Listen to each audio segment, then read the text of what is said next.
ഒറ്റ ഓവറിൽ 6 സിക്സറുകൾ അടിച്ച് മോദി ശബരിമലയിൽ. ലോക ചരിത്രത്തിലെ ഏറ്റവും ശക്തനായ പ്രധാനമന്ത്രി ശ്രീ നരേന്ദ്രമോദി അയ്യപ്പസ്വാമിയെ കാണാൻ എത്തുന്നു. ശബരിമല ഉത്ര ഉത്സവം പ്രമാണിച്ച് നിയമസഭാ തിരഞ്ഞെടുപ്പ് തീയതി പ്രഖ്യാപിക്കുന്നതിനനുസരിച്ചാണ് അദ്ദേഹം ശബരിമല ദർശനത്തിന്റെ ദിവസം ചാർട്ട് ചെയ്യുക. 2026 മാർച്ച് 23-നാണ് പൈങ്കുനി ഉത്രമുത്സവം കൊടിയേറി. ഏപ്രിൽ 1-ന് അവസാനിക്കുന്ന ശബരിമലയിലെ വാർഷിക ഉത്സവമാണ് പൈങ്കുനി ഉത്രം അഥവാ മീന ഉത്രം ഉത്സവം. 10 ദിവസം നീണ്ടു നിൽക്കുന്ന ഈ ഉത്സവം ഭഗവാൻ അയ്യപ്പന്റെ ജന്മനക്ഷത്രമായ ഉത്രം നാളിൽ ആറാട്ടോടുകൂടി സമാപിക്കുന്നു. 2026 ഉത്സവ തീയതികൾ ഇങ്ങനെയാണ്. കൊടിയേറ്റ് 2026 മാർച്ച് 23-ന്. ആറാട്ട് അതായത് പൈക്കുനി ഉത്രം 2026 ഏപ്രിൽ 1. ഉത്സവത്തിന്റെ പ്രധാന പ്രത്യേകതകൾ: മീനമാസത്തിലെ ഉത്രം നാളിലാണ് അയ്യപ്പസ്വാമിയുടെ ജന്മദിനമായി ആഘോഷിക്കുന്നത്. ഉത്സവത്തിന്റെ അവസാന ദിവസം പമ്പാ നദിയിൽ ഭഗവാന്റെ വിഗ്രഹം ആറാടിക്കുന്നു. സ്ത്രീകൾ, യുവതികൾ ഉൾപ്പെടെയുള്ളവർക്ക് അപ്പോൾ ദർശന സൗകര്യമുണ്ട്. 10 ദിവസവും ഈ ഉത്സവ ബലി, ശ്രീഭൂതബലി തുടങ്ങിയ വിശേഷാൽ പൂജകൾ നടക്കും. 9-ാം ദിവസം ശരംകുത്തിയിൽ പള്ളിവേട്ട നടക്കുന്നു. ഇപ്പോൾ നമുക്കൊക്കെ കിട്ടിയ റിപ്പോർട്ടുകൾ വെച്ച് പറയുകയാണെങ്കിൽ മാർച്ച് 30 അല്ലെങ്കിൽ 31-നായിരിക്കും മോദി ശബരിമലയിൽ ദർശനം നടത്തുക. കഴിഞ്ഞ 2021 നിയമസഭാ തിരഞ്ഞെടുപ്പ് ഏപ്രിൽ 6-നായിരുന്നു. ഇപ്രാവശ്യവും ഏപ്രിൽ മാസം ആദ്യവാരമായിരിക്കും നിയമസഭാ തിരഞ്ഞെടുപ്പ് നടക്കുക. ഇനി ഒറ്റ ഓവറിൽ മോദി അടിക്കുന്ന സിക്സറുകളിലേക്ക്. ഇങ്ങനെയാണ് ഭാസ്കരൻ നായർ അജയൻ എന്ന് പറയുന്ന അദ്ദേഹം ഫേസ്ബുക്കിൽ പോസ്റ്റ് ചെയ്തിരിക്കുന്നത്. അദ്ദേഹം പറയുന്നത് ഇങ്ങനെയാണ്: മോദിയെ സ്വീകരിക്കാൻ വിമാനത്താവളത്തിൽ തിരുവനന്തപുരത്തെ BJPയുടെ മേയർ. വികസന പദ്ധതി പ്രഖ്യാപിക്കൽ. ശബരിമല വികസനം സ്വർണ്ണക്കൊള്ളയുടെ പശ്ചാത്തലത്തിൽ. സ്വർണ്ണക്കൊള്ള അറസ്റ്റ് പ്ലസ് EDയുടെയും CBIയുടെയും ഇടപെടൽ. CPM-നോട് മൃദുസമീപമുള്ള കോൺഗ്രസ് മുക്ത കാഴ്ചപ്പാട്. ഇടതുപക്ഷ ജനാധിപത്യ മുന്നണിയെ തകർക്കാൻ സഖാവ് ബാലൻ പറഞ്ഞ കോൺഗ്രസ് ജയിച്ചാൽ ജമാഅത്തെ ഇസ്ലാമിയുടെ ആഭ്യന്തരമന്ത്രി പ്രയോഗം. കൊച്ചി കോർപ്പറേഷനിൽ കോൺഗ്രസ് വിജയിച്ചത് 44 വാർഡുകളിലാണ്. എന്നാൽ മുസ്ലിം ലീഗ് വിജയിച്ചത് വെറും 3 വാർഡിൽ മാത്രം. എന്നിട്ടും ഡെപ്യൂട്ടി മേയർ സ്ഥാനം വേണമെന്ന് പറഞ്ഞ ലീഗ് കണ്ടുരുട്ടി. കോൺഗ്രസ് വഴങ്ങി. എന്നാൽ മലപ്പുറം ജില്ലാ പഞ്ചായത്തിൽ കോൺഗ്രസിന് 10 മെമ്പർമാരുണ്ട്. പക്ഷേ പ്രസിഡന്റ് സ്ഥാനവും വൈസ് പ്രസിഡന്റ് സ്ഥാനവും ലീഗ് തന്നെ സ്വന്തമാക്കി. കോൺഗ്രസ് മിണ്ടാതെ ഒരു മൂലക്കിരിക്കുന്നു. ജമാഅത്തെ ഇസ്ലാമിയുടെയും മുസ്ലിം ലീഗിന്റെയും നിയന്ത്രണത്തിലാണ് കോൺഗ്രസ് എന്നത് ഇതിലും നന്നായി ഉദാഹരിക്കാൻ കഴിയില്ല.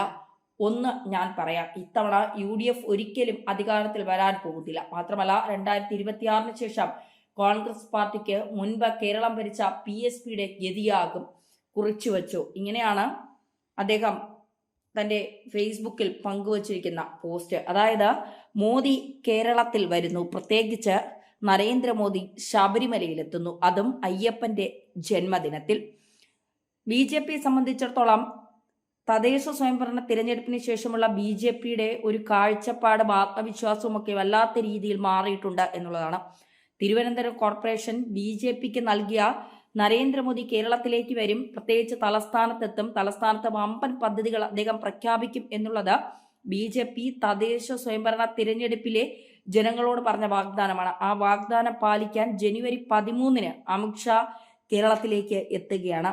അമിത്ഷാ എത്തിയതിനു ശേഷം നിയമസഭാ തിരഞ്ഞെടുപ്പിൽ മത്സരിക്കുന്ന 35 സ്ഥാനാർത്ഥികളുടെ ലിസ്റ്റ് അമിത്ഷായുടെ മുന്നിൽ വയ്ക്കും. BJP കോർ കമ്മിറ്റിയിൽ തീരുമാനിച്ച 35 സ്ഥാനാർത്ഥികളുടെ ലിസ്റ്റ്, പ്രത്യേകിച്ച് BJP A ക്ലാസ് മണ്ഡലങ്ങളായി കാണുന്ന തിരുവനന്തപുരം, നേമം, വട്ടിയൂർക്കാവ്, കൊല്ലം, കായംകുളം, അരൂര്, ആലപ്പുഴ, പാലക്കാട് തുടങ്ങിയ നിയമസഭാ മണ്ഡലങ്ങളിലെ പേരുകൾ ഇപ്പോൾ തന്നെ അത് സ്ഥാനാർത്ഥികളുടെ പല പേരുകളും പലരും പ്രഡിക്റ്റ് ചെയ്തിട്ടുണ്ട്. അത്തരത്തിൽ ചില ആളുകളുടെ കാര്യങ്ങളിൽ വ്യക്തത വരുത്തുകയും പ്രത്യേകിച്ച് ശ്രീലേഖ വട്ടിയൂർക്കാവ് മത്സര രംഗത്തേക്കില്ല എന്ന് പറയുമ്പോഴും ശ്രീലേഖയെ അനുനയിപ്പിച്ചുകൊണ്ട് മത്സര രംഗത്തേക്ക് ഇറക്കാനുള്ള തന്ത്രവുമായിരിക്കും ചാണക്യന്റെ വരവ് എന്ന് പറയുന്നത്. BJPയെ സംബന്ധിച്ചിടത്തോളം കോൺഗ്രസ് മുക്ത ഭാരതം എന്ന് പറഞ്ഞുകൊണ്ടാണ് BJP തുടങ്ങിയത് തന്നെ. അത് ഏറെക്കുറെ കേരളത്തിന് പുറത്ത് വിജയിപ്പിക്കാൻ BJPക്ക് കഴിഞ്ഞു. കോൺഗ്രസിന്റെ ഏറ്റവും ശക്തമായ മണ്ഡലങ്ങളിൽ, നിയമസഭാ മണ്ഡലങ്ങളിൽ പോലും BJPയാണ് ഭരിക്കുന്നത്. അതായത് കേരളത്തിന് പുറത്ത് കേരളത്തിൽ ഒരു ആധിപത്യം സ്ഥാപിക്കുക എന്ന് പറയുന്നത് BJPയെ സംബന്ധിച്ചിടത്തോളം ഇതുവരെ ഒരു ബാലികേറ മലയായിരുന്നുവെങ്കിൽ ഇനി അങ്ങോട്ട് അത് അങ്ങനെയല്ല എന്ന് കോർപ്പറേഷനിലൂടെ BJP തെളിയിക്കുകയാണ്.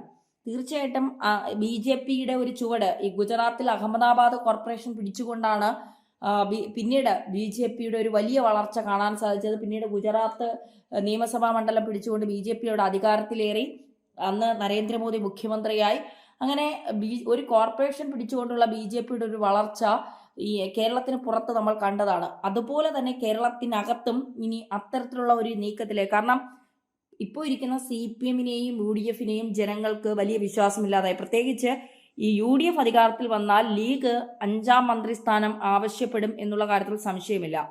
അതിനപ്പുറം ഒരു പടിയൂടെ കടന്ന് ലീഗ് മറ്റേതെങ്കിലും മന്ത്രിസ്ഥാനം ചോദിക്കുമോ എന്നുള്ള ഭയം എല്ലാ UDF നേതാക്കൾക്കുമുണ്ട്. പക്ഷേ ലീഗിനെ പിണക്കാനും കഴിയില്ല. ലീഗ് ഒരു പ്രമുഖമായ ഘടകകക്ഷിയാണ് UDFൽ. തീർച്ചയായിട്ടും ലീഗിന്റെ സാന്നിധ്യത്തോടെ മാത്രമേ UDFന് ഭരിക്കാൻ സാധിക്കൂ. അല്ലെങ്കിൽ UDFന് ഒറ്റയ്ക്ക് ഭരിക്കണമെന്നുള്ള ചിന്ത അവർക്ക് ആർക്കുമില്ല. 70 സീറ്റിൽ അവരിങ്ങനെ പിടിച്ചു നിൽക്കുകയാണ്. അതായത് ബാക്കി ഘടകകക്ഷികൾ വിജയിക്കും, ഘടകകക്ഷികൾ പിടിക്കും, ഘടകകക്ഷികളെയും കൂടി ചേർത്തുകൊണ്ട് ഒരു ഭരണം, അതാണ് UDF എപ്പോഴും മുന്നോട്ട് വെക്കുന്നത്. അതുകൊണ്ട് തന്നെ ഇപ്പോൾ മുസ്ലിം ലീഗിനെ സംബന്ധിച്ചിടത്തോളം മുസ്ലിം ലീഗ് കണ്ണുരുട്ടിയാൽ വിറയ്ക്കുന്ന ഒരു പാർട്ടിയായി UDF മാറി എന്നുള്ള കാര്യത്തിൽ സംശയം വേണ്ട. തീർച്ചയായിട്ടും അവരുടെ ആധിപത്യം അവരിവിടെ സ്ഥാപിക്കുകയും ചെയ്യും. അത്തരത്തിൽ കാര്യങ്ങൾ വരണ്ട എന്ന് ജനങ്ങൾ തീരുമാനിച്ചാൽ വീണ്ടും സാധ്യത BJPക്ക് എപ്പോഴും തഴച്ച് വളരാനുള്ള മണ്ണ് CPMൽ നിന്നാണ് ഉണ്ടാകുന്നത്. തീർച്ചയായിട്ടും ആ തന്ത്രം തന്നെയായിരിക്കും കേരളത്തിൽ BJP പ്രയോഗിക്കാൻ പോകുന്നത്. അമിത്ഷാ വന്നു കഴിയുമ്പോൾ അമിത്ഷാ കൃത്യമായ തന്ത്രത്തോടു കൂടിയായിരിക്കും വരുന്നത്.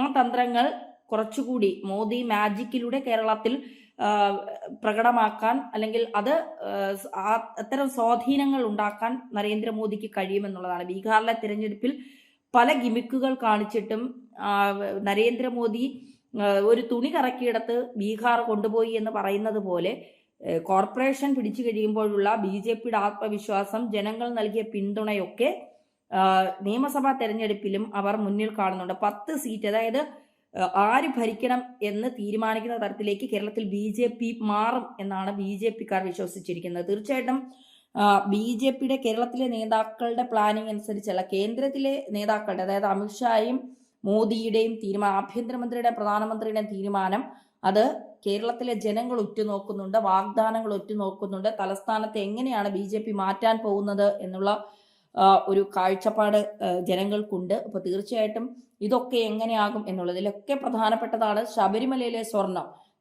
ശബരിമലയിൽ മോദി എത്തുന്നത് കൃത്യമായ കണക്കുകൂട്ടലോട് തന്നെയാണ്. അയ്യപ്പനെ കണ്ട് തൊഴുന്നതോടൊപ്പം തന്നെ അയ്യപ്പനെ കടത്തിയതാരാണ് എന്നുള്ളതിൽ കേന്ദ്രസേനയെ ശബരിമലയിൽ വിന്യസിക്കണമെന്ന് 2014 മുതൽ കേന്ദ്ര സർക്കാർ ആവശ്യപ്പെട്ടിട്ടും സംസ്ഥാന സർക്കാർ അത് ഗൗരവപൂർവ്വം എടുത്തിട്ടില്ല എന്നുള്ളത് ഇവിടെ ആശങ്കാജനകമായ ഒന്ന് തന്നെയാണ്. തീർച്ചയായിട്ടും അത്തരത്തിൽ കേന്ദ്രസേനയെ ഇവിടെ നിർത്തിക്കൊണ്ട്, അല്ലെങ്കിൽ കേന്ദ്രസേനയെ സംരക്ഷണ ചുമതല ഏൽപ്പിക്കുമോ എന്നുള്ള കാര്യങ്ങളൊക്കെ നരേന്ദ്രമോദി വന്നതിന് ശേഷം മാത്രമുള്ള തീരുമാനമാണ്. എന്തായാലും അയ്യപ്പനെ കടത്തിയവർക്ക് ചങ്കിടിക്കുന്നു എന്ന് തന്നെ പറയേണ്ടി വരും. മോദിയുടെ വരവ് അതൊരു 1.5 വരവായിരിക്കും.